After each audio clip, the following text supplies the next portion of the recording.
Receivers Tyreek Hill is ranked the 16th best player in football. Odell Beckham checks in at number 13. How fitting. Michael Thomas is at number 10. Julio Jones is 7th on the list. And DeAndre Hopkins tops all wideouts for this season at number 5. But does Stephen A. agree?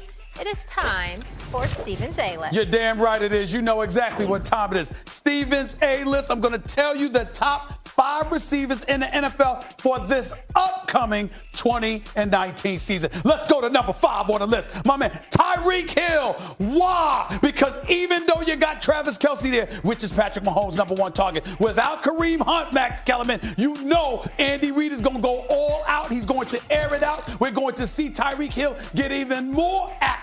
Had over 1,400 receiving yards, just 87 receptions last year. He's going to do it again. Expect him to remind everybody he's all world. Make no mistake about it. Let's go to number 4 on the list. The $20 million man, Michael Thomas. Why? Because Drew Brees is throwing him the football. That's why. Because he's the number 1 target for Drew Brees. That's why. Not Alvin Kamara. It's Michael Thomas. He's big. He's strong. He's an elite route runner. He's got good hands. He catches the ball. He can give it to anybody. He deserves his money. He's big time. But he's not number 3 on this list. Your man, Max, Odell Beckham Jr.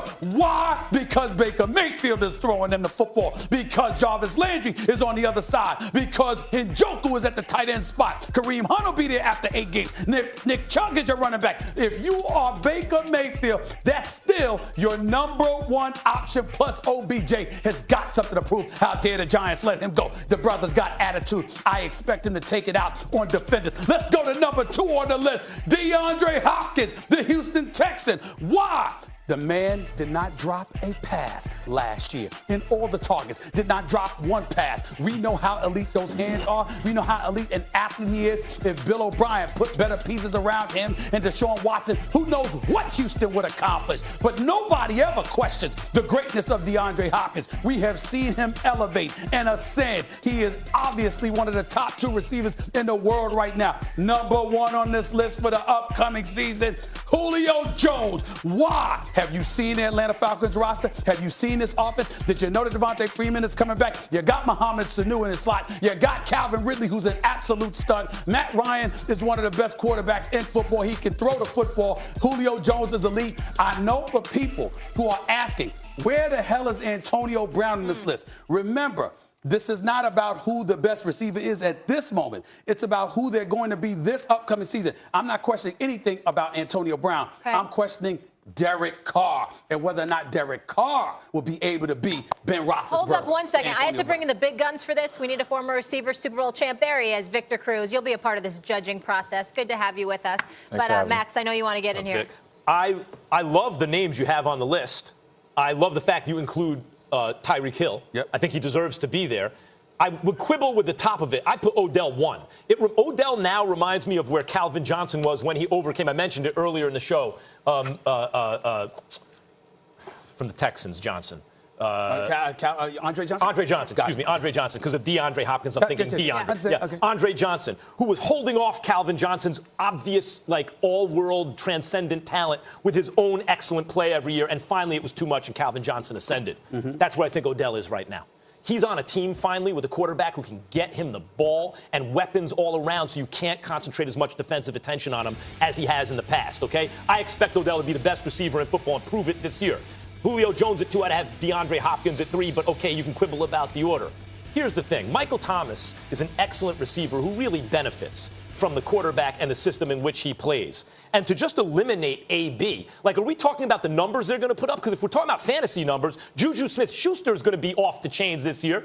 Because honorable mention. Juju Smith-Schuster is now the number 1 receiving option in a pass-happy offense with a quarterback with something to prove about that guy. Devontae Adams. So if we're talking fantasy numbers, fine, you can put Michael Thomas on there. If we're talking about actual value as a player, you cannot leave off AB. Go ahead, AB has not shown any signs of slowing. I'll respond to that. Go ahead, I Victor. agree with that. I'm one of those people that's looking for AB on this list, too. I mean, you got to take account for the type of numbers that he's put up over the years. I know he's got a new quarterback, but he's still the number 1 option in that receiving corps. Derek Carr is going to get him the football early and often for him to be successful. It's the only way that the Raiders are going to compete this year is if Antonio Brown is out there on that football field performing. Secondly, DeAndre Hopkins, he's number 1 for me.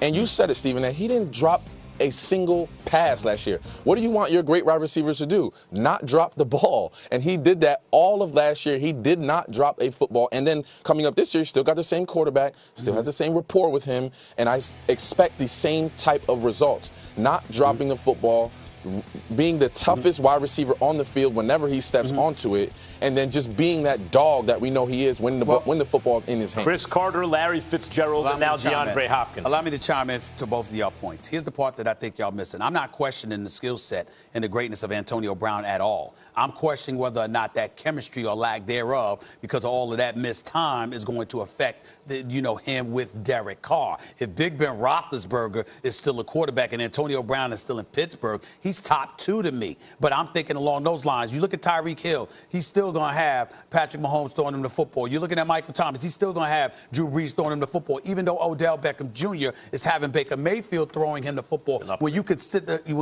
the multitude of pieces surrounding him in Cleveland, you know that they're not going to be able to key on Odell the way that they want to with all of those weapons that they have. A lot of balls to go around. I understand that, but I'm talking about with all of those bodies around, you can't key on Odell like that. And then you look at a Julio Jones, it's still Matt Ryan. Okay, and you look at DeAndre Hopkins, it's still Deshaun Watson. I look at Antonio Brown, Derek Carr's throwing him the football. And I'm not saying Derek Carr can't play because I know he's good. I'm saying that chemistry or lack thereof is a question mark. Well, I mean, are we talking about the numbers they're going to put up or the actual value of having them on the field? I'm just saying that at the end of the year, when you look at the top 5 receivers in football in 2019, Thielen, too. I mean, like, he's a guy who just balls and puts up numbers year in and year out at this point, and I would expect big things from him. As long as Antonio Brown is the number 1 option on any football team, those numbers will be through the roof by the end of the year. Yeah, I want to say something about DeAndre Hopkins, too. Like, I understand, like, I can't go against someone who puts him number 1 because he's always open, whether or not he has separation, whether, like, if you throw him the ball, he's going to catch it. It's ridiculous.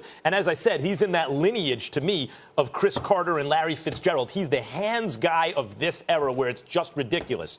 I would just point out that usually that guy is not, whether rightly or wrongly, considered the best in the game. Usually there is a more kind of transcendently talented player who's at least perceived, whether or not it's true, as better.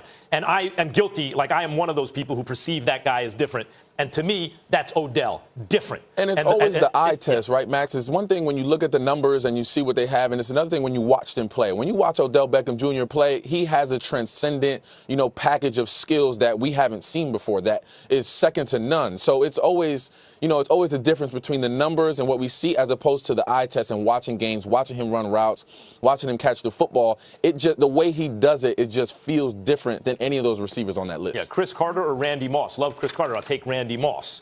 I will take the differently talented home run hitter guy than the hands guy, I guess. But I'm with you. That's a tough one. Victor, we will see you on NFL Live a little later. Thanks for hanging with us. Always Thanks, good guys. to see you. All right. All right. He's already a champion and is favored to win the Heisman this season. And we got Stephen's A-list tomorrow, top running backs. How about it? We need some more from you, Stephen A. It's nice to know. Keeping you on your toes. Better have Saquon number 1. All right, here we go. This is the guy we're talking about. Paul Feinbaum, we got questions for you. The NFL season is right around